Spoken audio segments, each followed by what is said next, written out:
Chà bên đâu ngày nay cứ ngao tờ lá chụp ngao tờ lá chẳng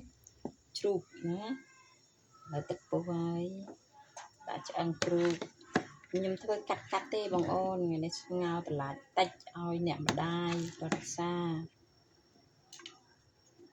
rồi chiết chiết tực sụp chẳng na các bạn ôn là dương mà chập đá ấm đã tròn là thì có tức bố vai hay có chẳng có riêng chẳng bàn đã đáiចាសម្រាប់គ្រឿងក្រៅខ្ញុំដាក់រួចរាល់អស់ហើយបងប្អូនហើយខ្ញុំប្រឡាក់ជាមួយនឹងសាច់រ៉ូឌីដាក់ជាមួយសាច់តិចតិចដែរអញ្ចឹងណាដើម្បីវាមានរសជាតិតែគាត់ថាអត់មានដាក់អំបិលដាក់អីច្រើនទេដោយសារតែ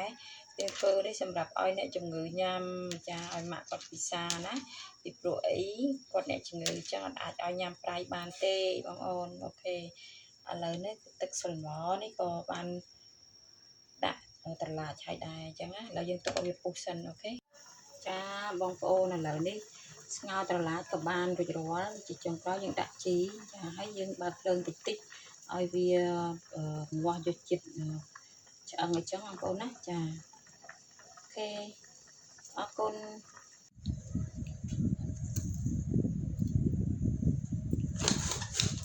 ចាស្លស្ងោរត្រឡាចមិញគឺបាន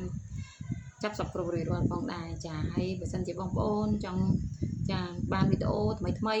ចាធ្វើម្ហូបថ្មីថ្មីបងប្អូនជួយ like ជួយ share ផងណាបងប្អូនណាចាអូខេអរគុណច្រើនបាយបាយ